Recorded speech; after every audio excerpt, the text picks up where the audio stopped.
बंद कर दो ईडी, बंद कर दो सीबीआई, जांच करवानी है सोनिया गांधी को 2 दिन गिरफ्तार करो, इंटेरोगेशन करो, पता चल जाएगा कि किसने रिश्वत ली है। मेरे पास सब भ्रष्टाचारियों की नमस्कार, मैं अभिषेक, आप देख रहे हैं द पैम्फलेट। साल 2024 भी चला गया और हर साल की तरह इस साल भी नौटंकी करने में केजरीवाल जी का कोई तोड़ नहीं निकल पाया। तो आइए फटाफट देखते हैं इस साल के टॉप यूटर्न मूवमेंट फीचरिंग नौटंकी किंग अरविंद केजरीवाल। साल का पहला महीना था जनवरी, तो केजरीवाल जी पहुंच गए राहुल गांधी और खड़गे जी के साथ बैठक करने। प्लान किया गया कि चंडीगढ़ मेयर का चुनाव साथ लड़ा जाए। सीक्रेट मीटिंग तो ठीक है, लेकिन इससे हमें कुछ याद आ रहा है। मुझे पता चला है रोज इनकी बीजेपी और कांग्रेस वालों की सीक्रेट मीटिंग होती है रात को 12 बजे।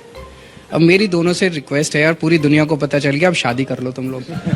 ये तो अभी साल की शुरुआत ही थी। आगे फरवरी में ठंड बढ़ी तो ठगपति ने और तेजी से यू टर्न लिया और पहुंच गए राम मंदिर। मंदिर जाना तो ठीक है, लेकिन केजरीवाल जी को अपनी नानी जी के साथ ऐसा विश्वासघात नहीं करना चाहिए था। जब बाबरी मस्जिद का ध्वंस हुआ तो मैंने नानी से पूछा, नानी अब तो आप बड़े खुश हो गए, अब तो आपके भगवान राम का मंदिर बनेगा।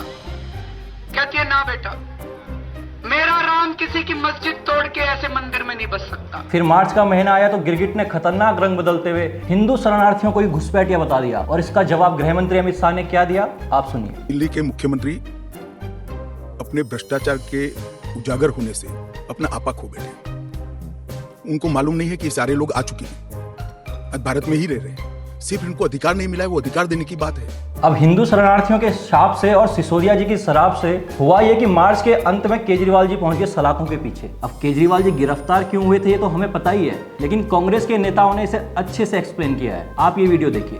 जब दिल्ली शहर में लोगों के सिर पर मौत का साया मंडरा रहा था और लोग बिना ऑक्सीजन के बेदम होकर तड़प तड़प कर दम तोड़ रहे थे, तब दिल्ली की अरविंद केजरीवाल जी की आम आदमी पार्टी की सरकार शराब की नीति पर काम कर रही है। क्यों? कि आपका नीति शराब नीति को लेकर जो भी फैसले हो रहे थे वो दिल्ली के मुख्यमंत्री की जानकारी में हो रहे थे, उनकी इजाजत से हो रहे थे, उनकी देखरेख में हो रहे थे। शराब का घोटाला क्या है, शराब का लिकर स्कैम क्या है? लिकर स्कैम सीधे सीधे अब ये एस्टैब्लिश हो गया है कि कम से कम 100 करोड़ की रिश्वत ली गई, कम से कम 100। लेकिन अब विपक्ष तो विपक्ष है, इनको पलटूबाज कहना थोड़ा असंसदीय शब्द हो जाएगा, लेकिन इसे थूक कर चाटना तो कहा जा सकता है। पहुंच गए सारे के सारे नेता केजरीवाल जी के समर्थन में रैली करने, और यहाँ एंट्री भी सुनीता केजरीवाल जी की, जिन्होंने दिखाया कि अरविंद केजरीवाल के बिना भी भारतीय राजनीति में नौटंकी का परचम लहराया जा सकता है। रैली में आए विपक्ष के नेताओं को सुनीता केजरीवाल ने क्या कहा, आप सुनिए। आपके बेटे और आपके भाई अरविंद केजरीवाल जी ने जेल से आपके लिए संदेश भेजा है। क्या था वो संदेश जिसको सुनने के लिए विपक्ष बेचैन था? आखिरी वो संदेश सबके सामने आया और हम सबने भी सुना। कर दो एसीबी, अगर तुमसे जांच नहीं होती तो जांच करानी है, सोनिया गांधी को गिरफ्तार करो, 2 दिन उसका इंटेरोगेशन करो, देखो पता चल जाएगा कि किसने रिश्वत लिया। तो राहुल गांधी कहते हैं कि लोकपाल को हम संवैधानिक दर्जा देंगे, बड़ी बड़ी चारों तरफ बोल रहे हैं। संवैधानिक दर्जे का क्या मतलब है? बेवकूफ बना रहे हैं हम लोग। सोनिया गांधी जी के दामाद श्री रॉबर्ट बातचीत करेंगे। 35 करोड़ की प्रॉपर्टी उन्होंने 5 करोड़ में डीएलएफ ने दे दी। पहले तो 65 करोड़ दे दिए और फिर कहा कि इन 65 करोड़ से तुम हमारी प्रॉपर्टी खरीद लो। अगर सरकार बचाव करती है, सारे देश के सामने सरकार नंगी होगी और अगले चुनाव में ऐसी कांग्रेस पार्टी को और इसकी सहयोगी दलों को एक भी वोट नहीं मिलना चाहिए, एक भी वोट। तो इस देश का भिखारी भी कम से कम महीने के 60 रुपए टैक्स देता है, और उस 60 रुपए में से लालू यादव की तनख्वाह निकलती है, राबड़ी देवी की तनख्वाह निकलती है, उनकी लाल बत्ती की गाड़ियां चलती है, उनके एयर कंडीशनर चलते हैं। वो भूल गए कि वो वाकई एक नौकर है। मुलायम सिंह जी ने संसद के अंदर कहा कि अरे ये इनका अन्ना हजारे का जन लोकपाल बिल आ गया तो एक दरोगा हमको आके जेल में डाल देगा। तो साथियों, दरोगा तो चोरों को जेल में डालता है, तो चोर की दाढ़ी में कहीं तिनका तो नहीं है। अब अप्रैल में गर्मियां आई, लेकिन केजरीवाल जी को फिर भी शर्म नहीं आई। गिरफ्तारी के बाद यूटर्न किंग ने इस्तीफा नहीं दिया, लेकिन आप यूटर्न का ये वीडियो देखिए। एक आदमी पद पे रह के किसी भी इन्वेस्टिगेशन को इन्फ्लुएंस कर सकता है, वहाँ पे ये नेचुरल होता है कि सबसे पहले उसको अपने पद से इस्तीफा देना चाहिए। ये बड़ी अच्छी बात कही है। अगले 10 से 15 दिन के अंदर हमें पूरी दिल्ली छान मारनी है, घर घर में जाना है, जनता से पूछना है कि क्या इस्तीफा देना चाहिए या जेल से सरकार चलानी चाहिए। तो जनता ने फिर क्या कहा केजरीवाल जी? नहीं मजाक है मान साहब, कहीं जीवन में गंभीर होकर पुल से उठवा ना देना।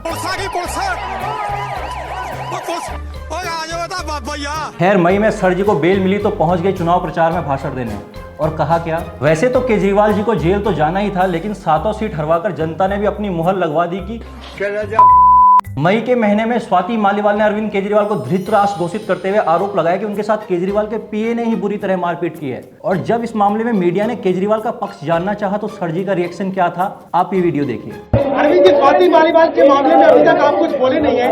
आपकी और जी आपके साथ में स्वाति मालीवाल के मामले में अभी तक, अरे उससे ज्यादा जरूरी और चीजें भी हैं। मतलब एक महिला के साथ आपके सामने मारपीट हो रही है और आप एंजॉय कर रहे हैं। खैर, जून आए तो केजरीवाल जी की घर वापसी हुई और पहुंच गए फिर से तिहाड़। जुलाई आते आते बाहर नौटंकी मंडली के मेंबर्स में भी कंपटीशन शुरू हो गया था।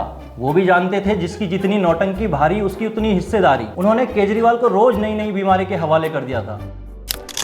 इस दौरान जब से वो जेल में है, लगभग 5 बार ऐसा हुआ है जब रात में उनका शुगर अचानक डाउन हुआ और वो 50 से भी कम गया। 50 से भी कम गया शुगर लेवल। और आप जानते हैं कि शुगर बढ़ना तो एक बार आप कंट्रोल कर सकते हैं। अगर शुगर आपका लगातार गिर रहा है और अचानक ऐसे गिर रहा है, सोते समय गिर रहा है, तो कोई भी व्यक्ति कोमा में जा सकता है। अगर अरविंद केजरीवाल जी को स्ट्रोक आ जाता है, ब्रेन डैमेज हो जाता है, परमानेंट डैमेज हो जाता है, तो उसके लिए कौन जिम्मेदार होगा?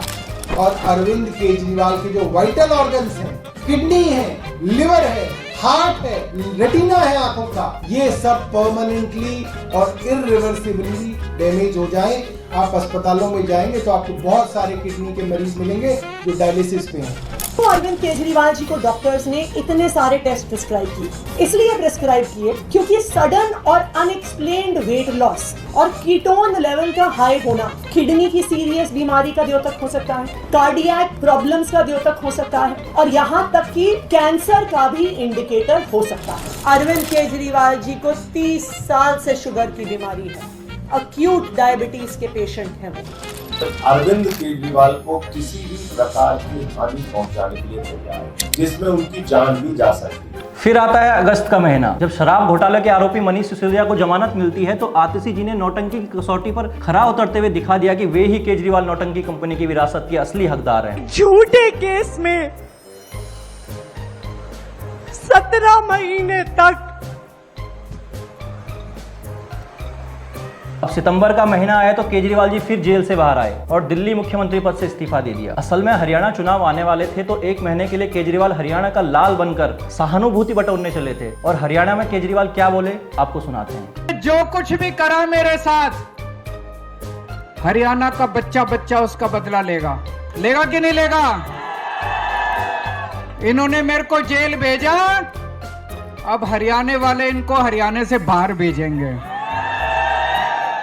फिर जब अक्टूबर में रिजल्ट आया तो हरियाणा की जनता ने केजरीवाल जी को संदेश दे दिया था। आप सोचे कि आम आदमी पार्टी ने 88 सीटों पर चुनाव लड़ा और 87 सीटों पर जमानत ही जब्त हो गई और एक सीट पर तो वे तीसरे नंबर पर रहे। अब नवंबर आए तो प्रदूषण आया और दिल्ली के प्रदूषण से केजरीवाल जी फिर याद आए। हम केजरीवाल जी को पॉल्यूशन नहीं बता रहे हैं बल्कि पॉल्यूशन और यमुना सफाई से जुड़े उनके यूटर्न की बात कर रहे हैं। फिर वही बयान, फिर वही स्क्रिप्ट। अभी जुम्मा 9 साल हुए हैं और 75 साल का बैगेज हमारे ऊपर है। तो दिल्ली की जनता भी हार कर यही कह रही है कि बंद करो, हाथ जोड़ के मैं। आखिरी में बारी आई दिसंबर की तो केजरीवाल जी अलग अलग टीवी चैनलों पर इंटरव्यू देने लग गए। लेकिन दिसंबर तक टीम पैम्फलेट ने भी तय कर दिया था कि हम इस झूठ की पोल खोल कर रहेंगे। दिसंबर में हमारी टीम ने केजरीवाल जी के साथ क्या किया आप ये वीडियो देखिए और एंजॉय कीजिए। तब तक के लिए मैं आपसे विदा लेता हूं और कामना करता हूं कि आने वाला साल आपके लिए रंग बदलने वाले गिरगिटों से मुक्त रहे। आप संजय सिंह की तरह स्वस्थ रहें और आपको नए साल की हार्दिक शुभकामनाएं।